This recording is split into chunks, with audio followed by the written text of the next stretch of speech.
Hey guys, we're about to dive into a compilation of some seriously cringe-worthy and downright hilarious moments on Undercover Boss.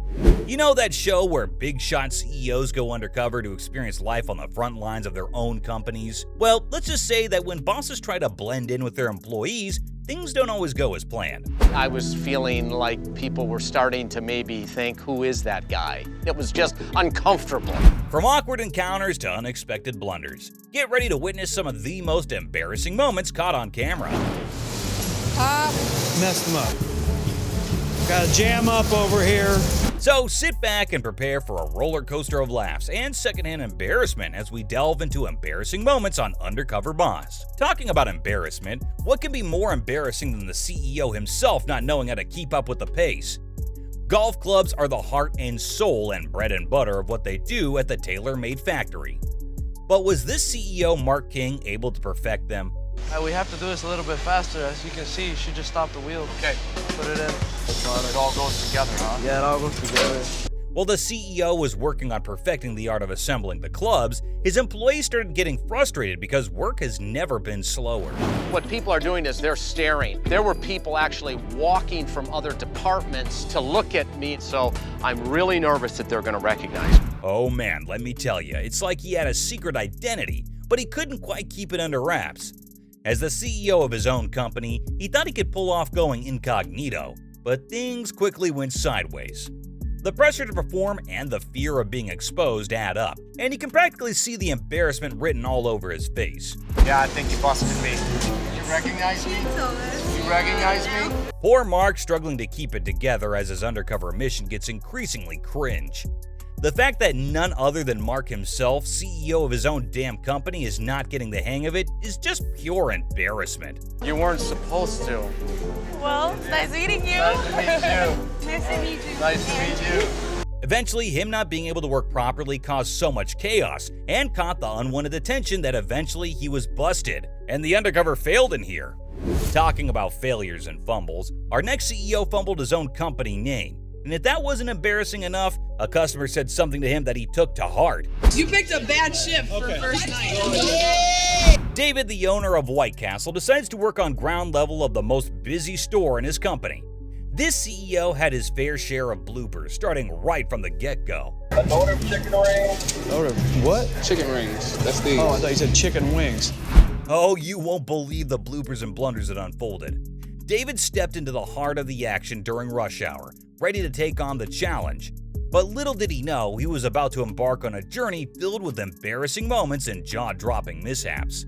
David decides to brave the front line of his hamburger company during the absolute craziest rush hour. And let me tell you, things get hilariously chaotic. He's trying to blend in, but his lack of experience quickly becomes evident. While he was working his night shift, he majorly messed up after announcing this to the driveway passenger. Welcome to White Castle. Can I take your order, please? Oh, the sheer cringe and embarrassment. You won't believe what happened next. This CEO, David, stumbles over his own company's name like a rookie. I mean, talk about a major fumble. But hey, there's no time to dwell on mistakes when you're in the heat of rush hours. Every single minute becomes critical, and he's about to face the ultimate test. But this wasn't just it. There's so much more he's gonna fumble on. 2, 3 cheeseburgers. Okay, as soon as I find it. What question even is that? Oh my lord, cheese on those? Sir, cheeseburgers, there has to be cheese. It's like asking for a sandwich without bread. Cheeseburgers without cheese? That's just sacrilege. I mean, it's right there in the name. But hold on tight, because this is just the beginning of the cringe fest. Our CEO is in for a wild ride as he navigates the rush hour at his own hamburger joint.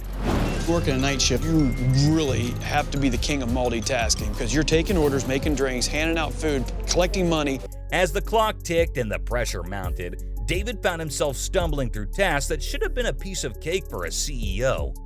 The awkwardness was palpable, and you couldn't help but cringe at every misstep. But however bad things goes, they really taught him that groundwork is not a walk in the park. There's so much hard work and attention needed at all times. And if he isn't the lousiest CEO, because I have one more listing of White Castle, and this time it is in the inventory. Messed them up. Got a jam up over here. As if the rush hour debacle wasn't enough, now we have an inventory disaster to add to the mix. Brace yourselves, folks, because this CEO's fumbles are far from over. David, determined to get a grip on his company's inventory, steps into the lion's den, ready to confront the challenge head on. But oh boy, he couldn't have been more unprepared for what awaited him. The quality of the product was a lot higher. The supervisors are in the break room a lot. They don't help out. Wow, she really has a lot to say. It's moments like these that leave you scratching your head and wondering, how did he even get to be the CEO in the first place? The awkwardness and missteps are enough to make you cringe and laugh all at once. Got a jam up over here. Now, if that isn't called wasting food, then I don't know what is. So many buns are just falling here and there. So many cheese slices falling on the ground. If this had been an employee, we all know how that would turn out. It's mind-boggling to witness such waste, especially when it's happening under the watchful eyes of the CEO himself. Moreover, it was made by the CEO himself. If an employee were responsible for such a mess, you can bet they'd face serious consequences. But somehow, when it's the CEO making these blunders, it's like there's a different set of rules. It's the classic case of do as I say, not as I do. While employees are expected to be diligent and accountable for every little detail, the CEO seems to get away with leaving a trail of buns and cheese slices behind him. It's unfair to say the least. Oh no, something's wrong with the cheese. Oh, they're a mess now. Oh wow, I'm having a heck of a time keeping up. Yet another example for the same. In the meantime, we can't help but cringe at the sight of all that wasted food. It's not just about the money, it's about the values a company stands for. And when the leader himself can't uphold those values, it sends a confusing message to everyone else. I missed. Couple misses coming. I call this an epic fail because Mr. White Castle did nothing right today. So let's hope that David takes this lesson to heart and starts making some positive changes. After all, a successful CEO leads by example, and that means more than just making big decisions. It's about walking the walk and showing the team what it truly means to run a company with integrity, and definitely not by wasting food and ingredients all the time. And like usual, save the best for last. After looking at some epic food fails, let us look at some epic knowledge fails. Oh boy, talk about a fish out of water moment. The Chancellor of the University of California system in the role of a substitute chemistry teacher? Now that's a recipe for some epic fumbles and flubs. I can't tell if the microphone is working. A prestigious academic figure used to high-level administrative tasks suddenly finds themselves facing a room full of eager and maybe slightly confused chemistry students. It's like dropping a college basketball coach in the middle of a physics lab. Total chaos. From awkwardly fumbling with test tubes to struggling to explain the most basic chemical reactions, it's safe to say the Chancellor was in way over their head.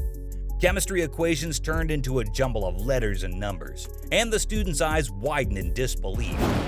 Catalyzed hydrolysis of...